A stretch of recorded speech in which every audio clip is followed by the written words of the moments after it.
welcome to this edition of Who Gets the China, where we are all learning how to be the best possible caregiver we can to our parents and our loved ones. And I am so excited today to have my special guest, Danielle Schulz, with us.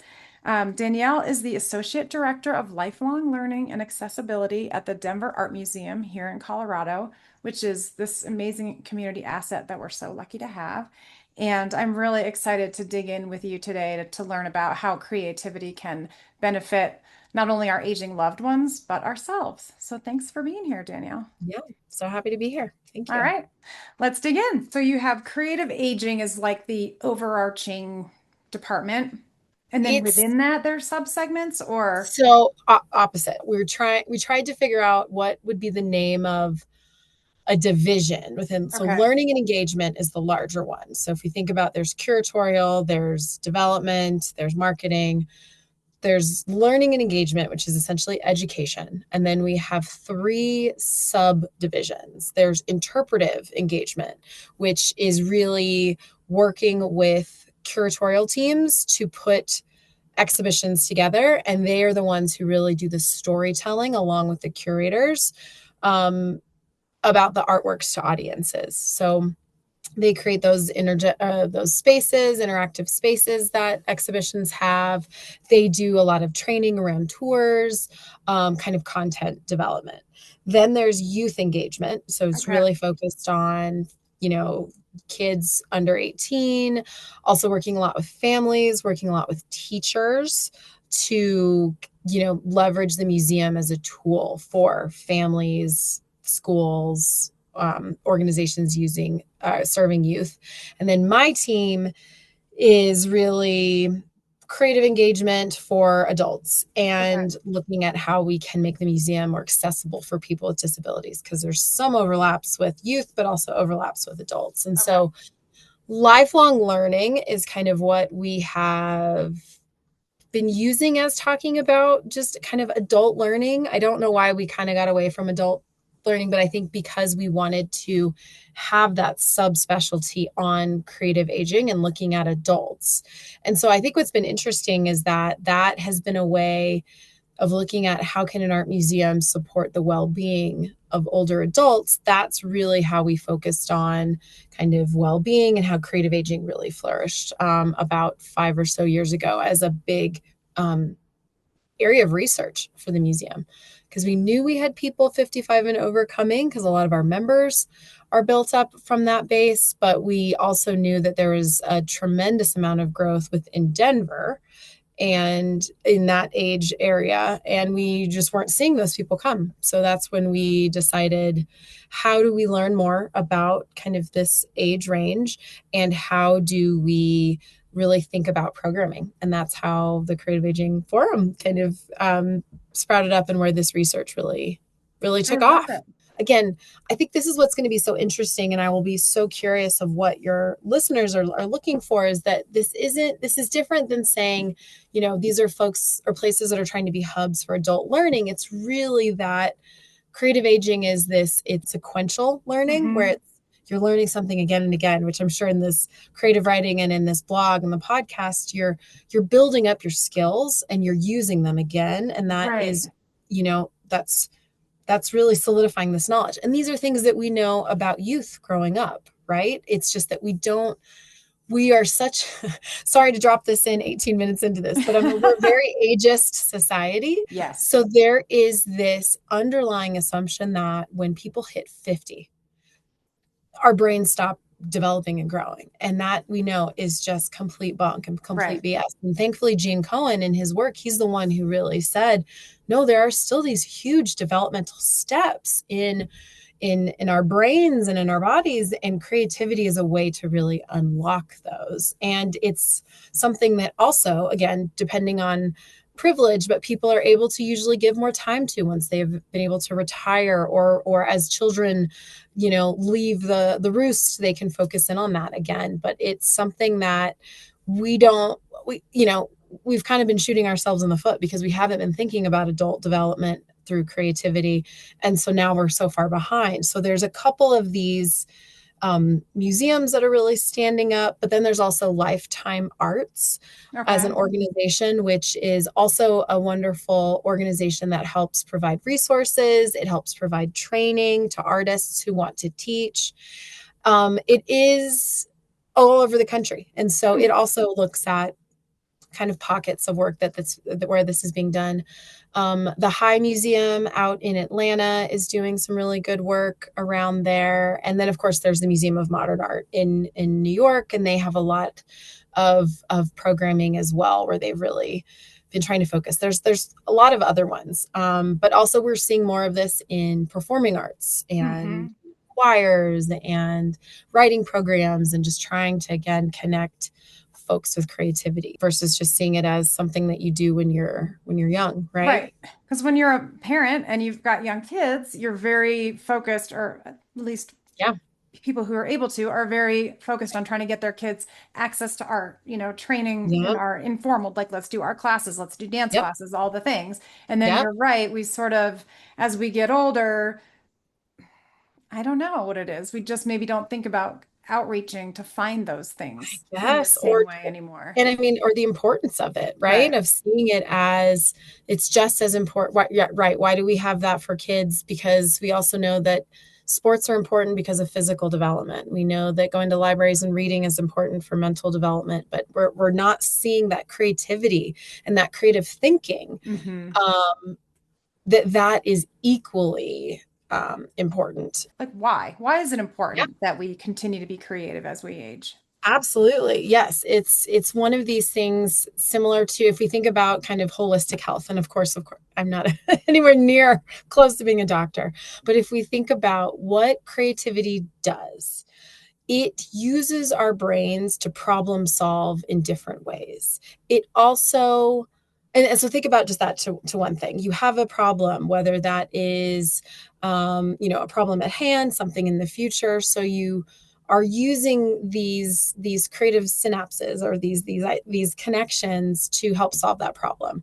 You're also why it's important for, I think, especially older adults and all of us as we age, is that it's also tapping into the experience you have to then solve that issue. And so also thinking about why aging brains are so amazing at creativity is because we have all this experience that we can pull from and tap into and then translate it into new ways. And we know that throughout life, people learn best when they are emotionally involved in what they're learning. Now, that could be I'm, emotionally involved in learning about this because I myself am aging. And so I want to understand what's going to, work for me. But also, this is going to be helpful for if I'm trying to solve a problem with how do you build this camping structure. We're going Hmm. camping. How do I build it? Well, I have to pull into all of my creative experiences, or not creative experiences, all of my experiences that can help me realize, okay, we need this many ropes and this type of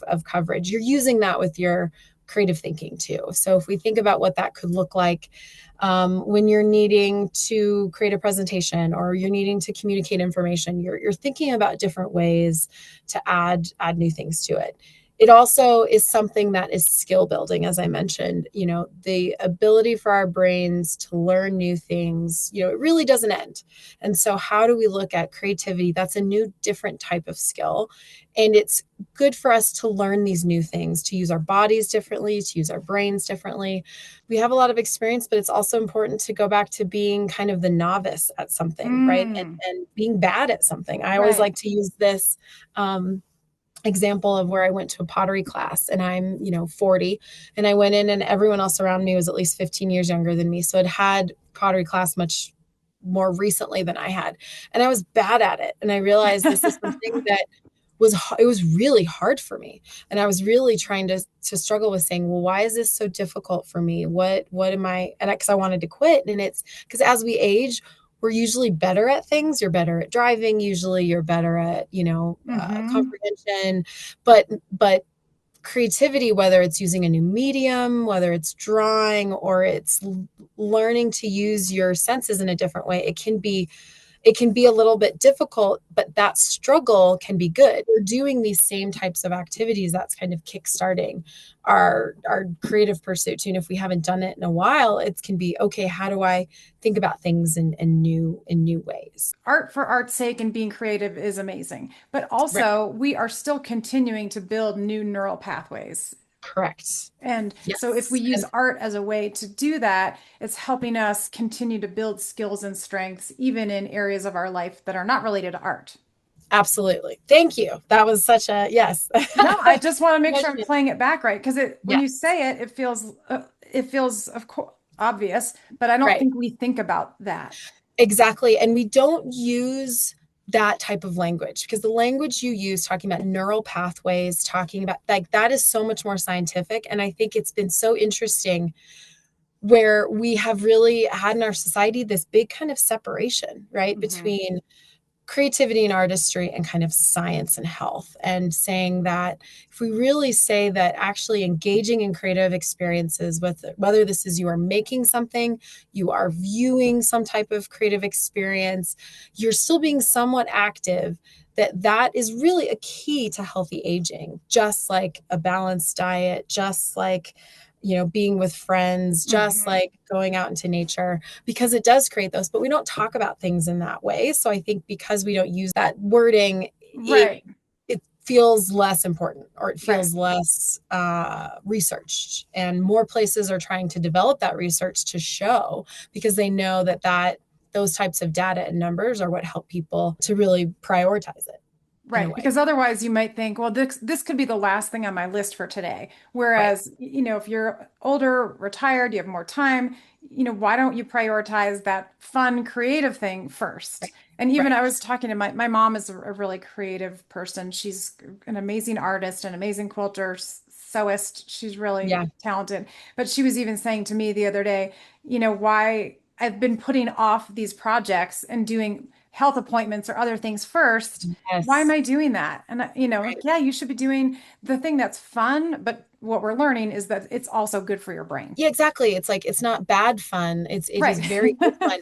And the last thing I would add to that is what creative aging also does when done well. And again, it can be tricky to find this one, but is the connection. And it is Mm. to really combat social isolation, which we know it's an epidemic, right? It is something that the US Surgeon General, I think it was last year, if not the year before, Hmm. put out saying social isolation is causing the same health, defects as smoking, as all of these just terrible things. And so creative aging is also that skill building, as I mentioned. It's that learning new skills, trying them out, but it's doing it in a social environment. So it is true that your mom could sit and say, I need to prioritize this quilting, so I need to go and do it by myself, and that's fine. But it also is a way to prioritize it, to make sure I sign up for that Tuesday evening class where we are just learning new techniques. And maybe I Right. already know the techniques, but I'm being around other people. I know I can learn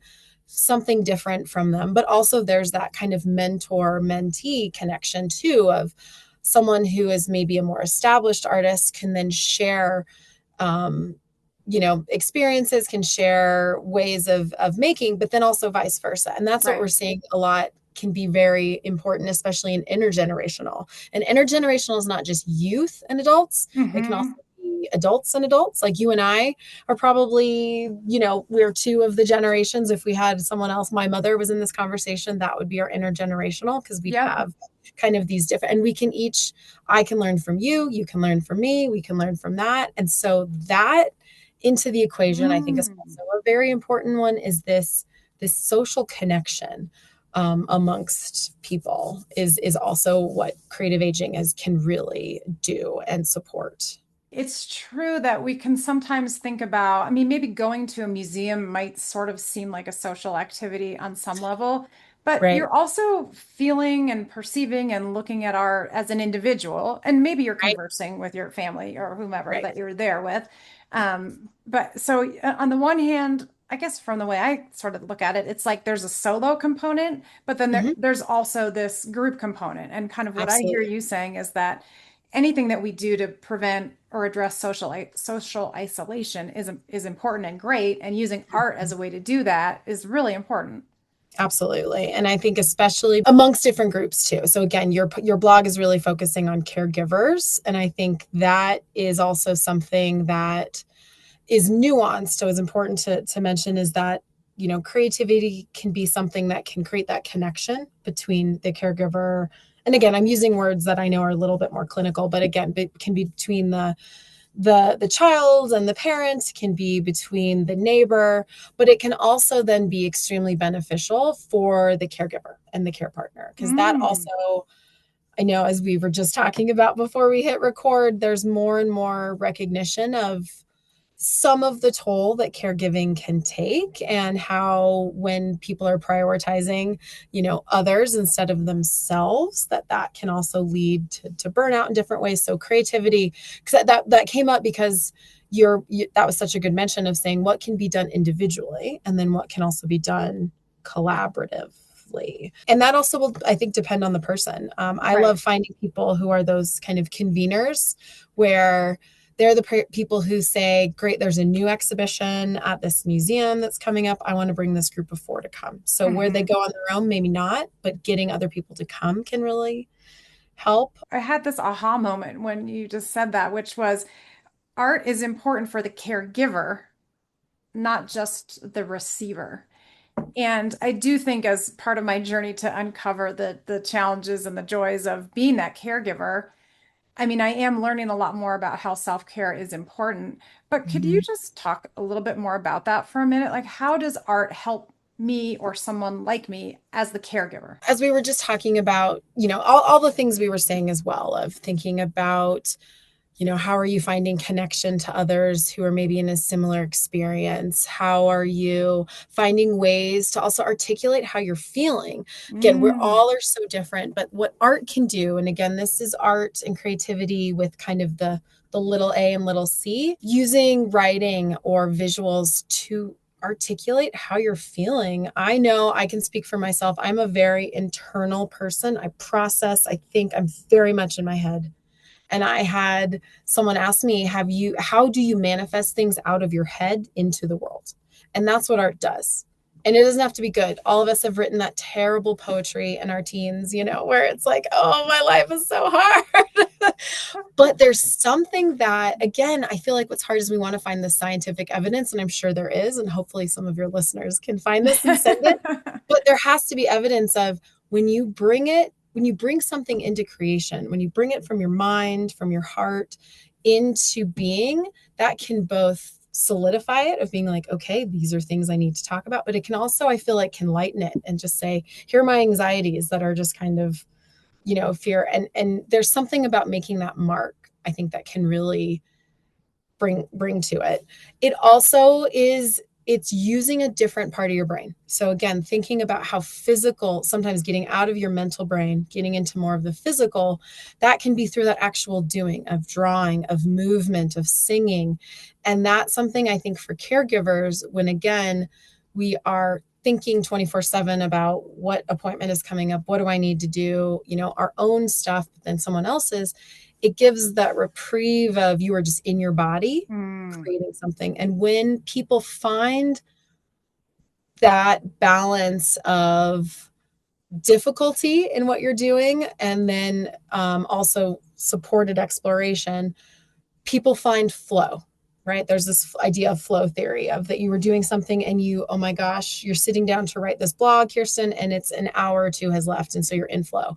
So creativity can kind of help pull people into that a little bit more, which we know is so important for those of us who also have children, like for them to be a better person, to be present Hmm. for your individual too.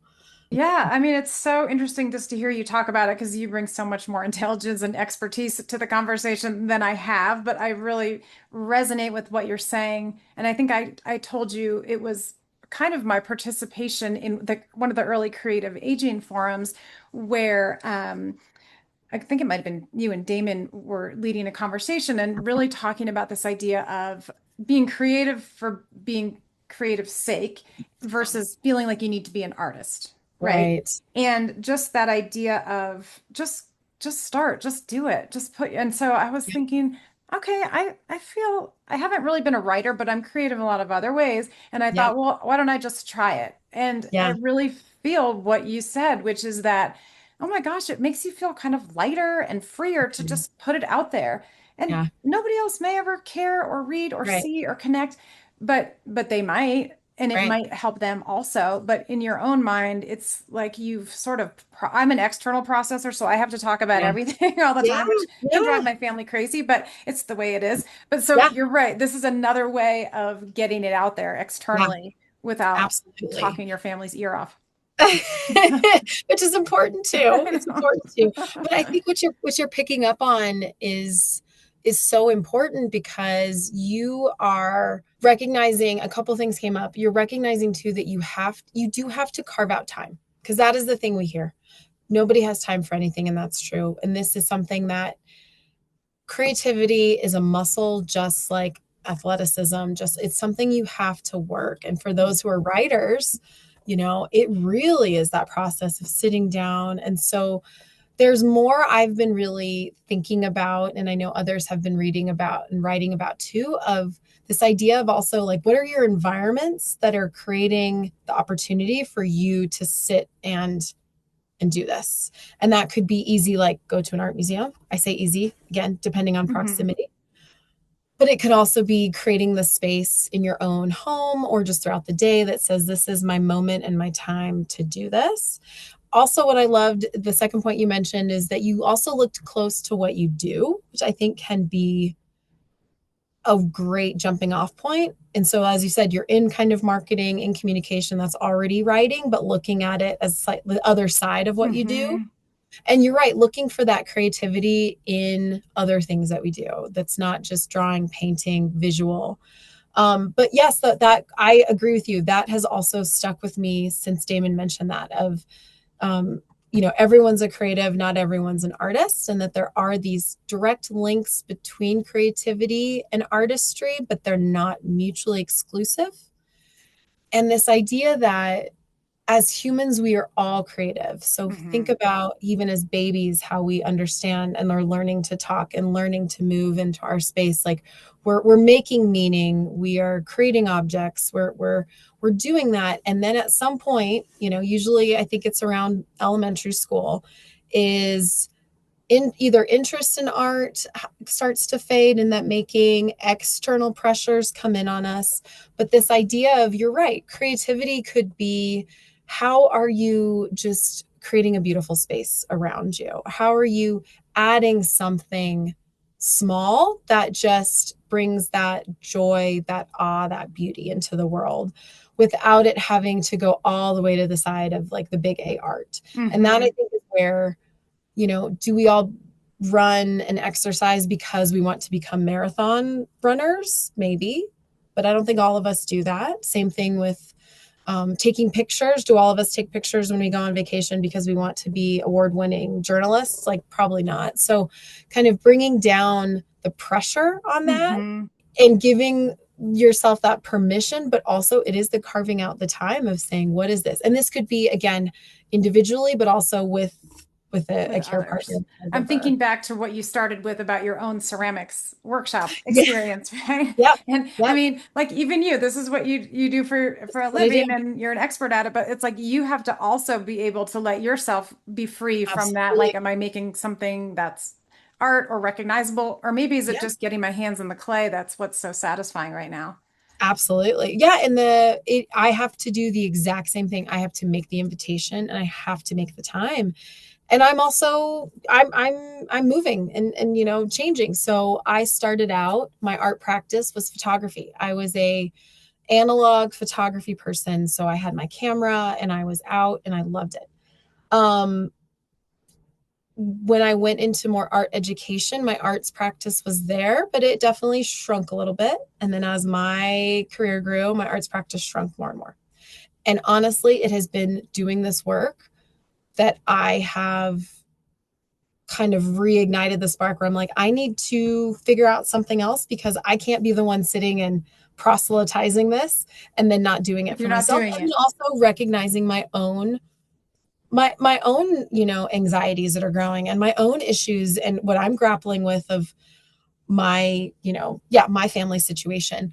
And so my craft has shifted. I've gone a Mhm. lot into similar sewing, like your mom. I've looked at Uh-huh. more fiber arts. I've been trying to also do just some drawing and some writing. And so also finding what works and being okay with like, oh, this isn't, I'm not sure yet. And welcoming stuff back that, you have been interested in. And I Right. think this is what's great with, I think because of our move so much in technology, there's a resurgence of more tactile in real life practices and process. Mhm. So I see more of those coming back. So I think that means that people just have to almost have that kind of antenna of like, what do I want to try and what do I want to dabble in? And Right. finding spaces that do that. So maybe it is that ceramics is very difficult and people don't want to do it, but what are ways that they could try dabbling in something?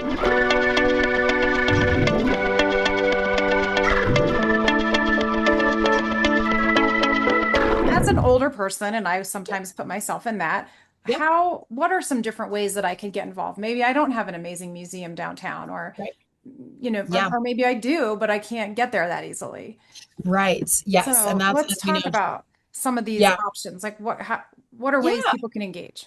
absolutely. And it's such a good question. And I think that's where too, I'll try and give a variety of options. So yes, I think seeing things in real life is always, the ideal. So if folks can go to whether it's art museums that are nearby, history museums, even, gardens. I'm Yeah. noticing here in Denver, the Botanic Gardens, like they're growing their galleries. So they now have more galleries. So also looking for what's just nearby. Places have historical societies. I feel like those are, again, people are seeing arts as that avenue to do further expression. So I would encourage people to look, yeah, what are some arts and cultural organizations in their communities, in their neighborhoods, if they have arts councils, going to those websites and looking, because there might be art walks, there might be gallery walks, because I think those are also great. Again, those are all very, in person. There are, I think, a silver lining from the pandemic is that there is a move towards having more things online. Hmm. So also, even if folks are not necessarily very close to their museums, going online, because a lot of museums have very high quality reproductions. Hmm. And if it's not your local museum, if you're in a place where it's a small museum and the closest one doesn't have a great website, looking at the heavy hitters around the country. So the Museum of Modern Art in New York, um, the Metropolitan Museum in New York, they have the Art Institute of Chicago, they have a lot of their collection online. And what I would also encourage, this will be the scale of how much you want to do. If you Uh-huh. want to do just a little to you want to do a lot as a caregiver, which as we know, we need to have all of that because options are sometimes Yeah, for you go to the sure. website and look at pictures and then some that are like, let's really create a curriculum. But it could be looking at if they have programming, sometimes they have online curriculum. So there are things that they provide that museums create for schools that could absolutely be adapted very easily for adults because again the concepts are the same. So it could be even just sharing an image and talking about it and using some of those discussion questions, having them ready Yeah, if I that's love something. that. That's such a great idea, right? Because it might not be labeled older adult. And Right. so we might discount it, but that It's doesn't matter. automatic. We're Right. just learning, and we're learning as young Exactly. people, as teenagers, as adults. So Yep. that's such a great idea.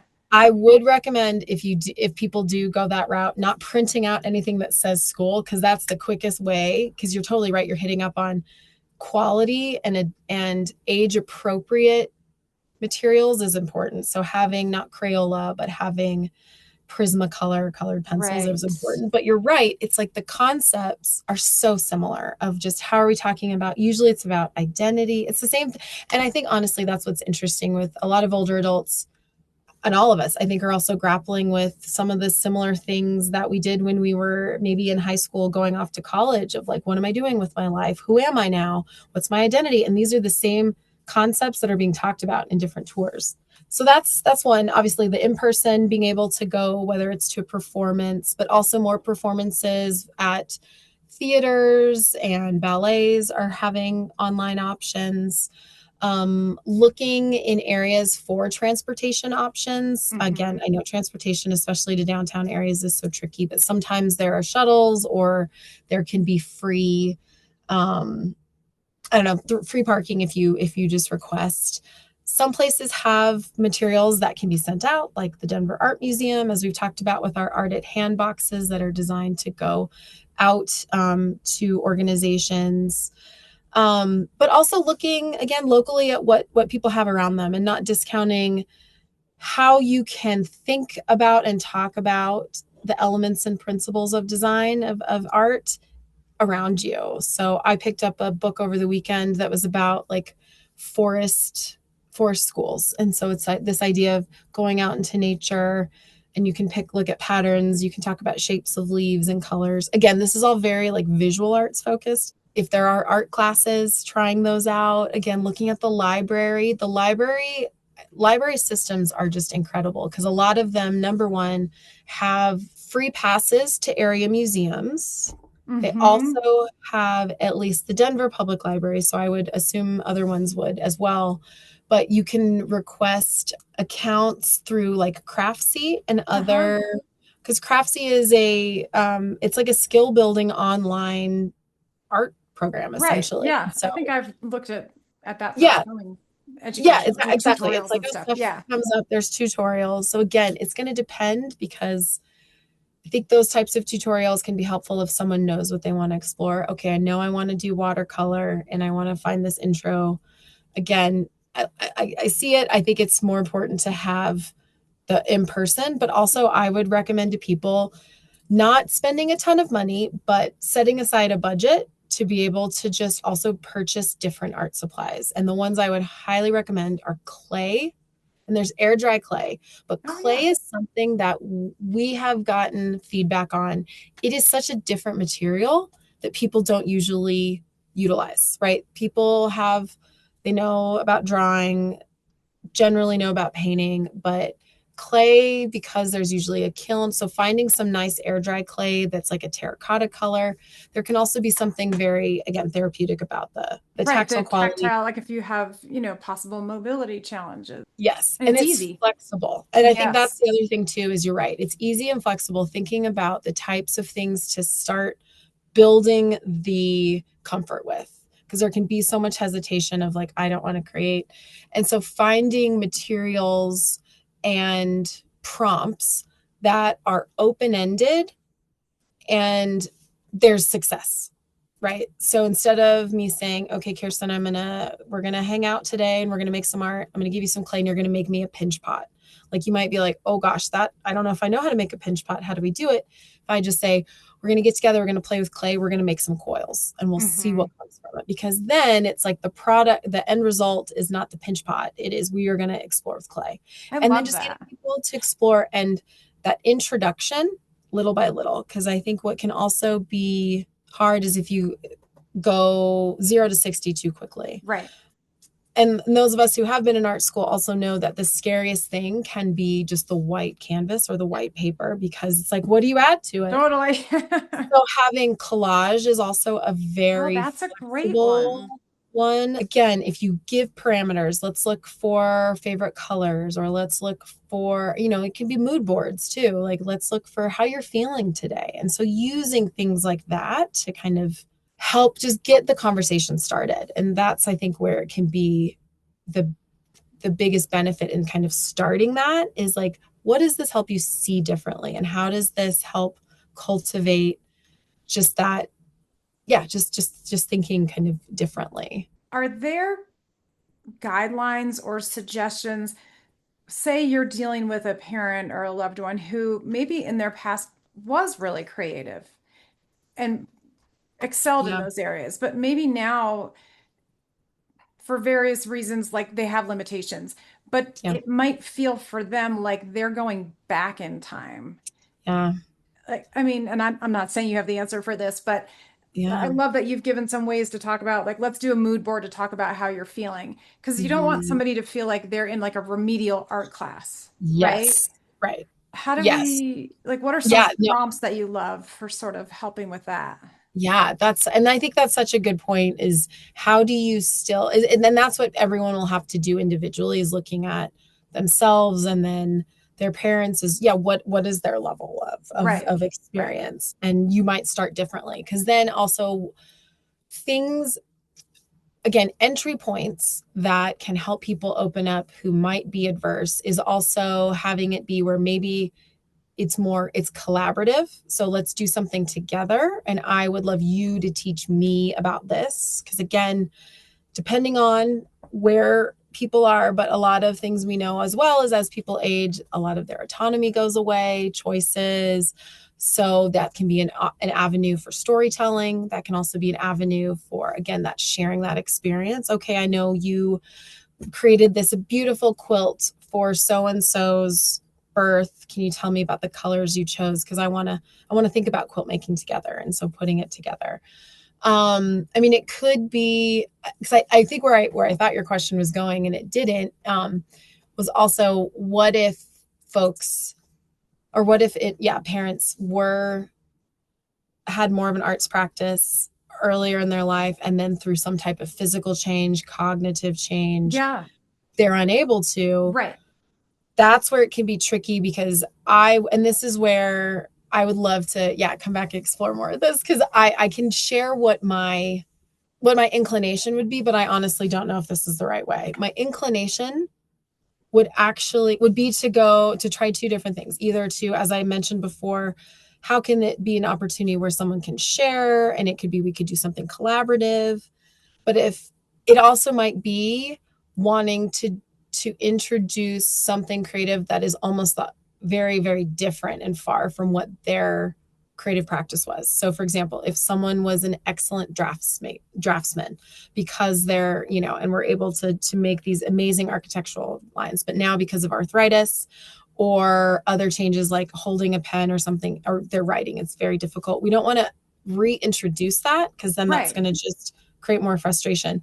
So I might almost say, let's do opposite and go collage or go clay or go music or do something that bringing them into, they're still like a newbie in another area, but it could still bring in some of their concepts that they were interested in exploring. Cause yeah, I think that we focus a lot on what we can't do, right? When things change in our bodies, especially, it's like, I can no longer run that last mile because of this. And so how do we focus on where it's not the negative and here's what you can't do? So let's find some accommodations, but it could be, and that might be it too, is having that. It'll really depend on, I think, the people. Because I think about my mom was in theater Okay. for decades. And I've tried to see about other ways that she'd be interested in community theater or doing other things. And she is like, so, but also there's this, and I can share this because it's my mom. She is a snob around community theater. So there's also a level of, but what we do instead is we go see plays together and Right. then we talk about them and Nice. we rip them apart. But that's our type Hey, of fun. whatever builds the I connection, was going to right? say, it's I not mean, probably because the of most, course, like if it's your area of expertise or what you've done for your career or as a passion all your life, you're going to approach it with that knowledge and that perspective. And right, we don't want you to give that up, right, right? We want you to be able to still bring that to the table and have a conversation. But right, maybe it's right. better to begin someplace else that you're Yeah, not so familiar just with. knowing that there's going to be all that extra weight. But I would be so fascinated to think because I don't know, maybe that is wrong, and it's really where you have to kind of. So I don't know. Do you have any suggestions or expertise on if my loved one does have pretty significant cognitive decline or Alzheimer's or something else? Mhm. Do you have suggestions for how to Yeah, cope with that? absolutely. My biggest suggestion would be looking to the Museum of Modern Art. Were really the pioneers for museum programming for folks with memory loss. Okay. And they have a program called Meet Me at MoMA, and they shared a ton of their curriculum. Okay. online. So you can go onto their website. So that's one thing to get if you want that deep dive. Um, a couple other things is finding groups that are doing this. So sometimes libraries, they're called memory cafes. A lot of museums have these if you're looking, usually they're like memory in the making or something, but looking for, there's a lot more programs that are doing, or I'm sorry, a lot more organizations that are doing programming for folks with memory loss. So it's kind of finding those. When you're doing things at home, instructions can be lost. So if there is an action that's required after each direction, that can make them stumble. So thinking about, instead of a string of directions, that you would have step, action, step format. So if you have, take your top off of the pen, that's your one. And then you do the next instruction. So it does feel almost like you are talking down, but it's limiting the amount of information. It's having patience, which is very tricky, and having things kind of accessible to the folks. The thing to also note is how different types of dementia can affect vision and language. So it also might be that people's vision is being affected by the dementia. So for asking them to draw, so again, open-ended. If we're saying draw this water bottle, I might not say this water bottle. It might just say draw a drinking vessel. And if it's a straight line, it might be fine. So also the interpretation, there is an amazing Radio Lab podcast episode that I cannot remember the name, but it is about using improvisation with folks with memory loss. And so it's this idea of yes and. So again, if I'm asking you to draw me a picture and it's not exactly what it was, that's fine, because it doesn't matter. So I think breaking things down, having patience, and then thinking about, again, open-ended prompts to any type of making is would be, in addition to then finding other memory cafes or spaces like that. I mean, and I think also what Yeah, I've been learning just talking to so many amazing experts is like if you are creating a connection with another human, and if it's with your family, even better, like there's no wrong, right? exactly. You're having a conversation, there's storytelling happening, there's Yes. transfer of knowledge and time together. So like Yep. we might misstep and we can say, was that fun? Yep. Was that what you wanted? Or was it not what you Right. wanted? Well, What would you like to do next time?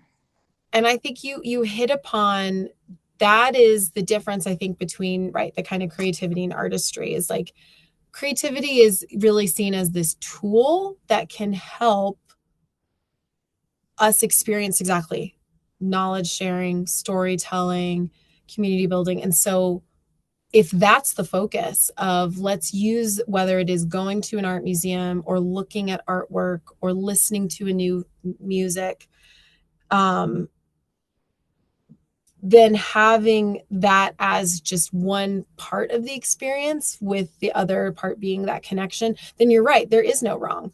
And honestly, I've had some of the best tours throughout my tenure at museums when people hated the work I was talking about. And that's great, because that's where I'm like, great, tell me how much you hate it Right, and let's dig in. what you hate about it, because then there's something there. And you're right, because then it's like, at the end, it can also just be fun and joyful and like, wow, that was a big, like, we went to, again, another just funny example. We went to see at DCPA, I think it was last year, The Color Purple, because Hmm. my mom does not like musicals. She likes theater, or like Okay. more theater. And I was like, great, this will be perfect. And all of a sudden it turned out it was a musical. And so we still went and we laughed about it, but that was great because now we have this shared, Yeah. experience. But it's true, we then translating that into like, then what do you do after the looking to then continue the experience? Because I think that's where looking and engaging with arts is absolutely valuable. And it's like, well, what's that next step also, Hmm. of how it is still getting to, but it's like thinking about the outcomes. Yeah, if you're noticing, you know what, I really want to connect and be more joyful with my parent. And that's really how I am. I realize so much of what we are doing is talking about bills and medicine and this and that. And it's like, let's just have something joyful. So Yeah. finding something that can be silly and fun. So we're going for high tea this weekend for her birthday, for my mom's birthday, and we're going to dress up. Nice. That's my Yeah. creative thing. I'm like, we're going to make something. Love it. It's small. Is it high A artistry? Absolutely not. But it'll open up those avenues. Right. And yeah. And it creates those memories too. I mean, I'm laughing. My sister and I were back visiting my mom this past couple weekends ago, and again, and my dad, I'm really through this exploration, I've really learned to do exactly what you just said, which is kind of embrace the fun and the silly and don't have everything be about healthcare.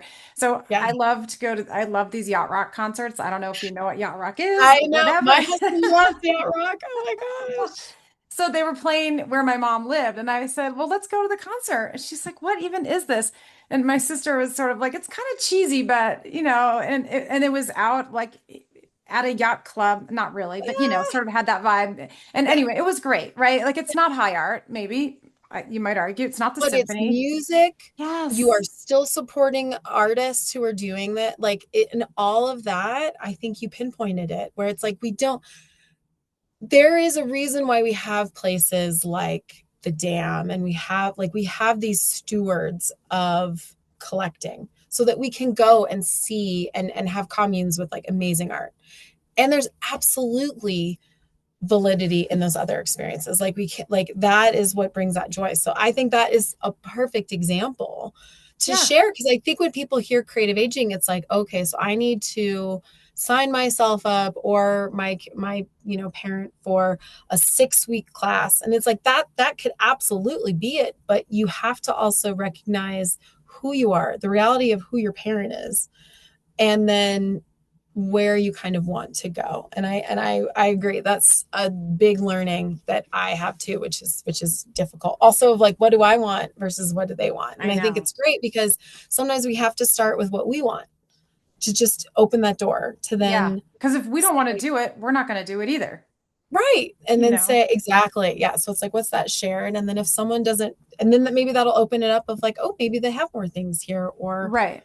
who knows? Yeah. Just the new Yeah. experience is yeah. And So probably even just that dialogue of what are some fun things you might want to do? Would you be yeah. interested in this? Okay, no, fine. What would you be interested in? I mean, even opening those doors is really great and Yes, valuable. the amount of information we have, it's like, well, how do you find out where all these things are? We are more savvy, so we know where to find out things.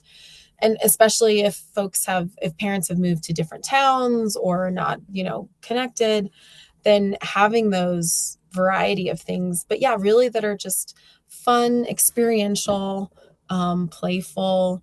I think, yeah, when people can get sometimes it can also be easier to have that third party. So whether it is a neighbor or something that can also Yes. kind of get that, like, let's do this together. It's in a group versus individual, which can, I mean, I love that you're saying that. And again, it's interesting. There are just these themes that continue to evolve, and that's one of them is about sometimes the parent-child dynamic can yep, be different. And yep, so, like for instance, we were talking about decluttering things or saying things that you need to have honest conversations with your parents. Well, sometimes it could be the teenage grandchild that could be yeah, like, they just put it out there because they're not inhibited to make a funny comment exactly. or say something. But so, Right. like that same idea of bringing in a third party that maybe just shifts the dynamic and makes something that might have felt awkward feel Yep, more natural. I absolutely. love that. And that multi-generational thing that's Yeah, really important to me. you're hitting it on the head. Yeah, there's a lot that is between the parent and the child, and so finding these excess and outside, and I think also finding as much as possible, whether it's overt or subtle, opportunities to shine light on older adults who are doing this work too. So trying to find yacht rockers that are older, find artists that are older, because I think that's also Yeah. this, like, you are not done because you are, Right. over the age of 65. Like, there's Yeah. so many more things. Like the Alma Thomas exhibit that the Dam hosted, Yes. that was kind of that I had seen and Yeah. then got to see again with you and your description of it and talking about how much older she was when she was really able to begin her professional creative journey. I mean, Yeah. that's so inspiring even to me in my 50s to be like, Yeah. well, look at this incredible artist. I mean, Totally. wow, she Totally. started, I can't remember, in her 70s, maybe really Yeah. actually I putting mean, stuff that out was, there. yeah.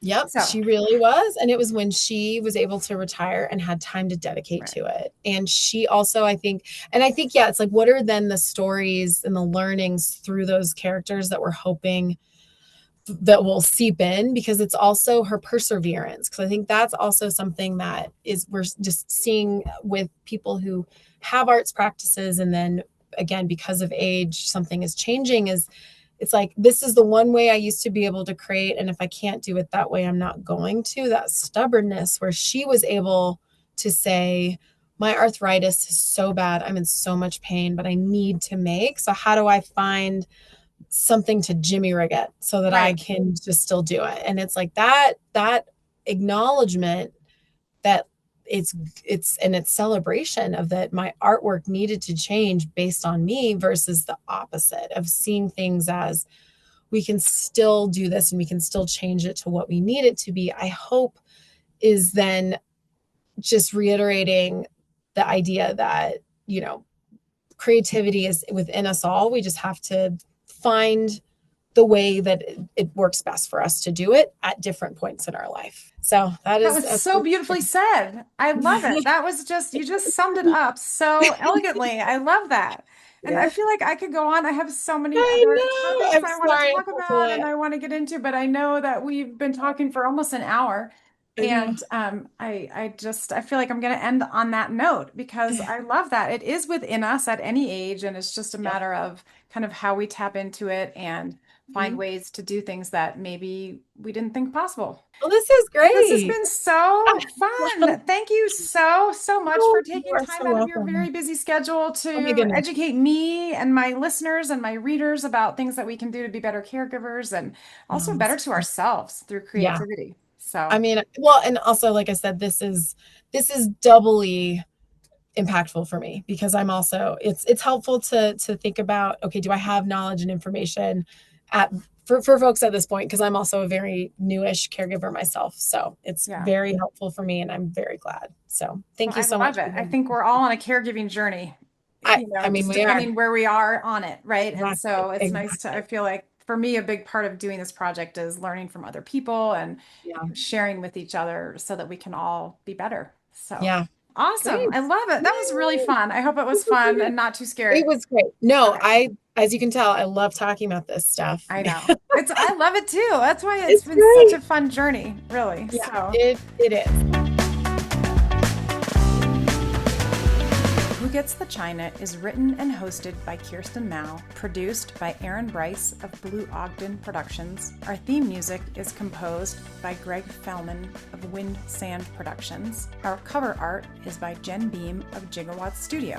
For more stories and expert advice, follow along on Substack or at www.whogetsthechina.com. If you enjoyed this episode, please share it with someone who might appreciate the conversation. And don't forget to rate, review, and subscribe wherever you get your podcasts. Until next time.